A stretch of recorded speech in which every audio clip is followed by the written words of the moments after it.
kabasot, dito na tayo sa may barangay 12. Ayan, nasa highway ako. Kasi kakaunti naman doon sila. Diretso na yung asawa ko doon sa may kabilang picture. Tulad nung nakaraan, mangga. Naghanap ako ng mangga para lang makakain siya. Bago, kalamyas. Saan ako nang hingi ng kalamyas? Doon ako nang hingi ng kalamyas kina Kuya Japper. Dito tayo dito sa highway. Sa may tapat ng plaza. Ayan, dito kami kay Lori B. Oriondo Montemar. Alright, so mga kabansot, good morning sa inyong lahat. Ayan, medyo paga pa rin ang ating pisngi, no? At so ngayon is anong oras na ba? Oras sakto alas 7. Sakto alas 7 mga kabansot, na may pasok ngayon, araw ng Lunes. Naihatid ko na yung mga bata sa school. At ngayon ay ang petsa natin ay December 15. So ngayon po yung follow up check up ni Mrs. sa ano. At ang sabi kasi sa amin, yun sabi ko dun sa una kong vlog, na babalik kami ng 15 para i-follow up check up yung aking asawa. So ngayon po kami pupunta doon sa check upan. Ayun, so naliligo lang yung aking asawa at kami alis na. Dito na inom naman ako mga kabansot ng ano, ng gamot. At saka titignan din namin kung re-resetahan pa ng gamot nga yung aking asawa na sa pampakapit na bata, pampakapit sa ng bata. At yung vitamins, titignan pa namin kung re-resetahan siya. Di ba? Ako naman is yun, may ininom din naman akong gamot. Wala na, hindi na siya masakit kasi kahapon medyo masakit pa. Ngayon po yung magdamag na yun, hindi po sumakit. So kaya ganun na magana eh. Pag humupa yun, pabubunot muna natin pagka humupa. At yun mga kabansot, bali maraming salamat po pala sa lahat ng mga napanood ng vlog ko. Yung tatlong upload ako kagahapon. So sana magawa ko ulit ito mamaya. At maglalabas sana ako kagabi mga kabansot na maliliit sa mga bata. Baka mamaya na lang siguro ako maglaba pagkatapos mag check up.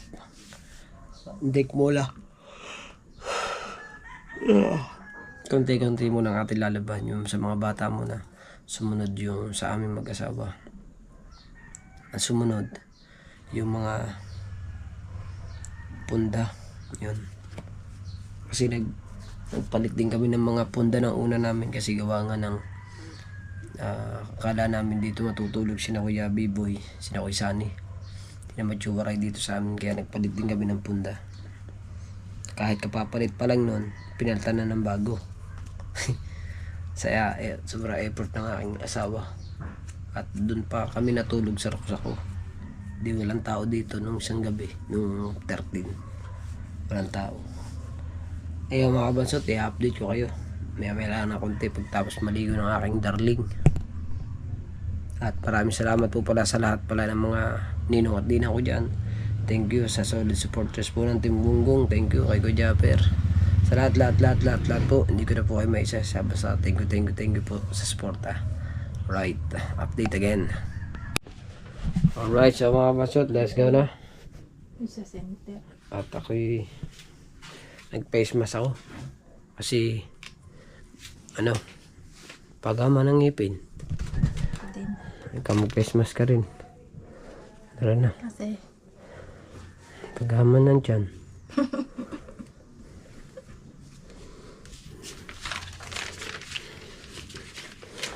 Si Ate Bani, paano pag namili siya? Magsakay na lang, no? hatid mo muna ako dun.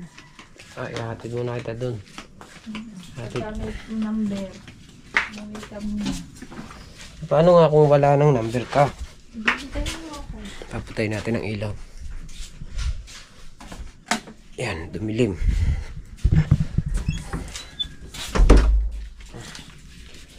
Patay ko muna ng ilaw.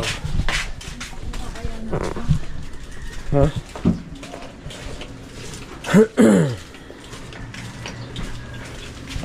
Paano yun? Tunog pa kasi si Vanessa eh. Tara.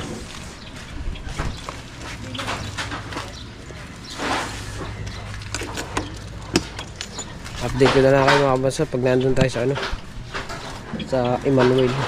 Alright, so mga kabasa, nandito na tayo sa may barangay 12. Yan, nasa highway ako.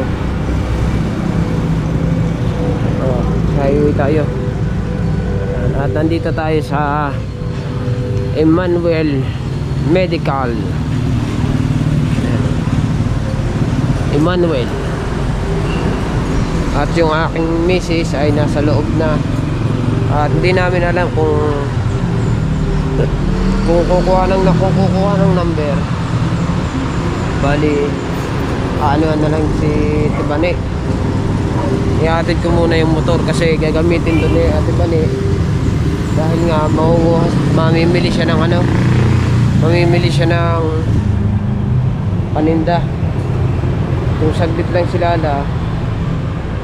kasi ano ulit siya, kumbaga i-ultrasound ulit eh. Pag natapos siya diyan or saglit lamang yung pag-ultrasound sa kanya, ihatid ko na siya dun sa kabila naman, sa kabilang nagre-reseta sa kanya ng gamot. Ang pinapag-check upan kasi ng aking asawa, bali 2 beses nagpapa-check up yung aking asawa para maano yung ano, yung baby, para laging na-check up. Alright, so hintayin ko lang si Mrs. Lalabas naman yan dito lalabas naman siya dito kung ano, kung kukuha pa ba siya ng number. Kasi gagamitin niya ni Ate Bane yung ano, motor eh. Barangay 12 yun o, nakalagay Barangay 12. Ito yung simbahan namin, City of God. Ayan.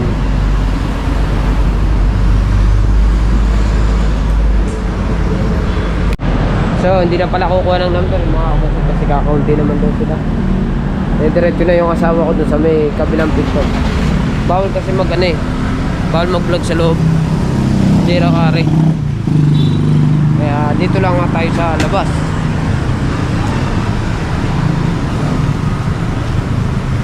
Dito lang tayo sa labas. At waiting lang tayo dito habang hinihintay natin yung ating asawa. Ayan. May problema na naman ako mga kabansod. Itong aking motor, hindi na naman naga ng starter eh. Bakit kaya? Yun, nagpunta na sa loob yung aking asawa. Nagpunta na siya sa loob. Bago naman yung battery nito, bakit kaya ayaw gumana ng starter? Ano kaya yung diferensya nito?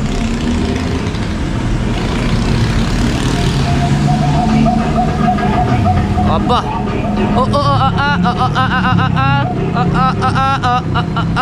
Para hindi marinig yung sounds ng tugtog na yun.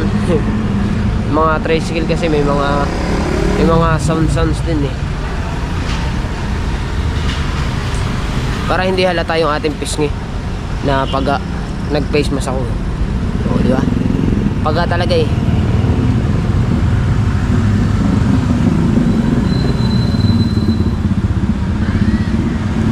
Bibili ako ng ano, ilan na ba yung gamot doon? Dadalwa na ata eh. Papabili ako sa aking asawa ng ano, gamot sa paga. Sa bitching ko mga kabansod, pupunta ako ng Crossing Mendez. Sa Mendez kasi ano ng Christmas party namin ng mga kagrupo ko sa sayaw, yung dancer, mga taga Tagaytay, Lemery, kagaya ko na Sugbo, may taga Kailaway, may taga Lian, may taga Balayan.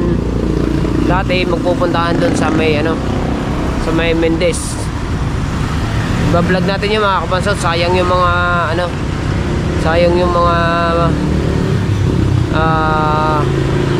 mga lakad-lakad na ganyan. Sayang yan.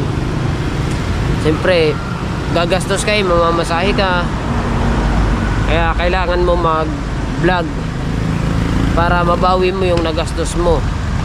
At kaso lang matagal, pero okay naman, mababawi mo naman siya, diba? Kaya kailangan bawat galaw iba-vlog na natin. Dahil nga mga kabansot, kaya naman tayo hindi nga tayo nakapag-vlog ng mga nakarang araw. At ako po naglilihi, suka ho ako ng suka, lagi po akong tulog, kaya hindi po ako nakakapag-vlog ng mga nakarang araw. Minsan po minsan 4 na araw, 3 araw hindi ako nakakapag-vlog. Simula nung nabuntis yung aking asawa, ano na po, 2 months na po yan yung tiyan ng aking asawa. Bali 1 buwan po ako naglihi. Hindi alam ng aking asawa bakit ako suka na suka. Hindi rin naman alam ng aking asawa na buntis siya, kasi panay po yung lockdown sa akin ng asawa ko. 3 beses po ata akong nalakdawan ng aking asawa. Nung pagkaka-lockdown na isang araw, wala pa. Yung pa-2, pa-3, yun. Nagtataka na sa akin yung asawa ko, bakit ako suka na suka, tulog ako ng tulog, bakit daw ang kapoy ko. Kasi siya hindi siya nakaranas ng paglilihi at pagsusuka. Meron siya mga gustong kainin, pero hindi ko alam kung kasi ako wala na tapos na ako maglihi, kaya nakakapag-vlog na ulit ako Hindi ko alam, kasi meron siyang mga pinabibili sa akin na gusto niyang kainin. Tulad nung nakaraan, mangga. Naghanap ako ng mangga para lang makakain siya. Bago, kalamyas. Saan ako nang hingi ng kalamyas? Doon ako nang hingi ng kalamyas kina Kuya Japper. Hindi ko rin na i-vlog yun. Una na i-vlog natin, nakasawsaw sa bagoong. Pa-2, hindi ko na i-vlog yun. Nang hingi ulit kami doon ng kalamyas. Buti ba kung tuyo? Sariwa naman yung maasim, pambihirang buhay. Bagoong ulit, sinawsaw na naman niya sa bagoong yung sili, yung kalamyas, di ba? Alright, so mga kabansot, update ko ulit kayo sa mga maganapan. Basta yung asawa ko na andun na siya sa may nasa may loob na. Alright, update again. Alright, so mga kabansot, ang asawa ko ay nakarating na doon. Darating daw yung mag-ultrasound ay 8:30 pa. Di uuwi muna ako at ihahatid ko muna si Ate Bani sa palengke para makapamili siya. Magsasakay na lang siya pabalik. Diyan ka muna, ha? Umupo ka doon sa loob. Okay? Okay, uuwi muna ako. Uuwi muna tayo mga kabansot.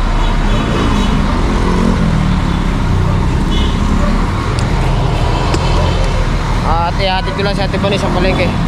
Bago pagkahatid natin, babalik na tayo dito. Alright, so mga kabasot, naihatid ko na si Ate Bani dito sa birds nest. Ayan, si Ate Bani. Babalik na ako dun sa Emmanuel.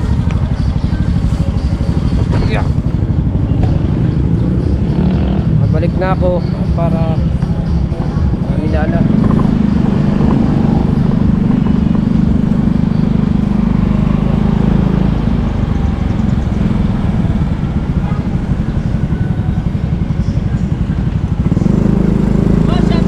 Hoy! Tayo dito sa highway.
Kabansot, nandito na tayo sa Emmanuel. Ayan. Dito na ulit tayo. Naatid na natin si Alright. Oras na. Wala pa? Hindi pa dumating? Nakayatid ko na doon. Doon sa pinamimila niya. Doon sa Shoppers Day. Ah, oo. Sa highway.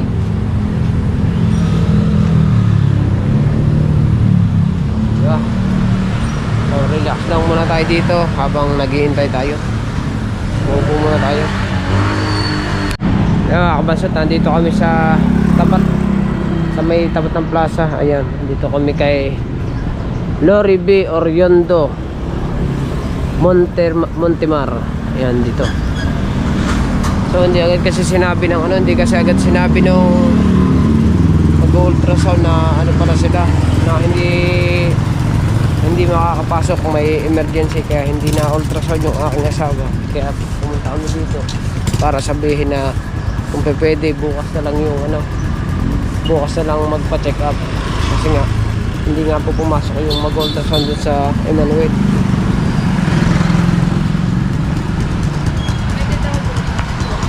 Ha? Pwede daw bukas.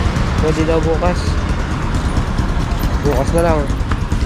Kaso may ano bukas. O, paano yun? Pag-bibiling ko muna sa ATS. Ah, yun. Yun, so, uuwi na tayo. Uuwi na kami. Ay, nako. Wala ka mo muna. Papadyakan ko muna ulit. Ayusin ko pa ito mamaya. Bagal mo kasi magisingin. Ha? Bagal mo magising. Ang bagal mo mag-isip.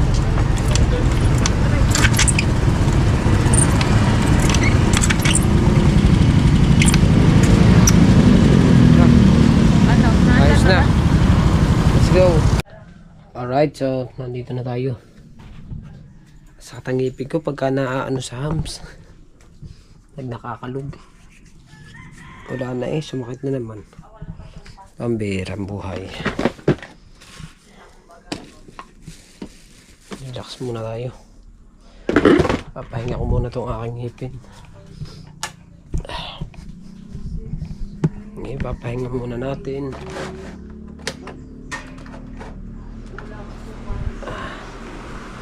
Papahinga muna ang ngipin.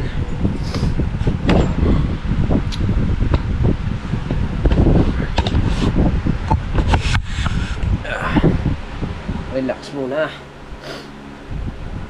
Oh, laki ng paga. Oh. Dapat iniinom ko na ulit ng gamot.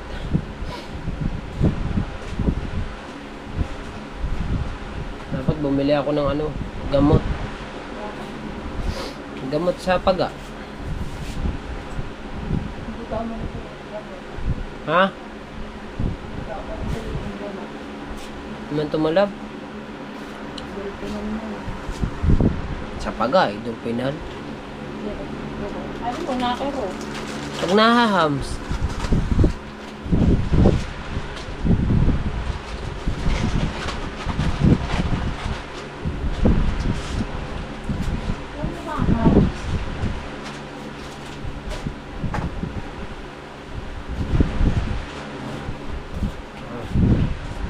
Sakit ah. May balita sa Mahiwagang Kubo.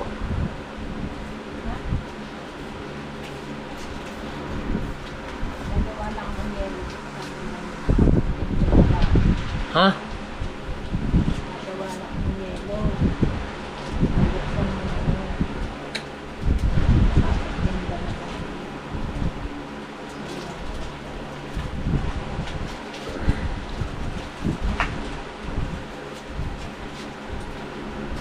Alright, so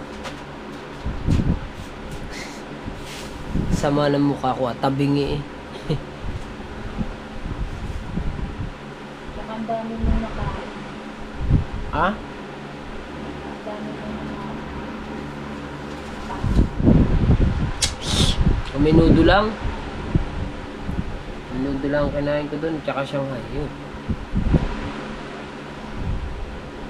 Para sobrahan nga ako sa sayaw. Baka hindi mo kami naisip. Kung pwede ba mag-uwi. Wala man plastic doon.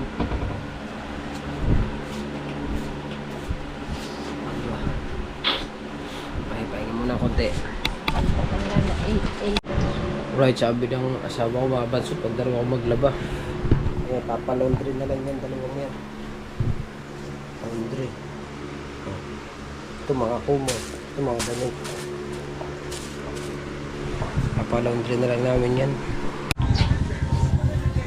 Bantay muna tayo ng tindahan. Magluluto ang asawa ko ng ulam. Sama, ikaw magluto. Ako. Gusto mo ako.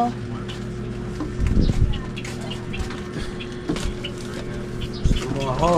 Gusto mo magbutas-butas ka ng pressure. Ayoko. Ayoko gumalaw ngayon. Okay, nasa akin mo. Ito muna. Magluto ka na dun.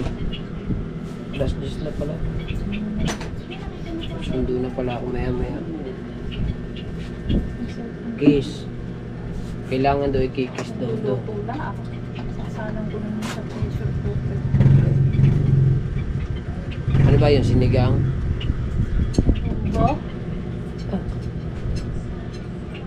Adobo daw. May pressure cooker, adobo. Hindi tayo sa tindahan. Bantay muna tayo. Yan ang pinamili niya. Kain tayo. Kain muna. Tapos tayo maghatid sa mga bata. Wala.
Nabulunan ako.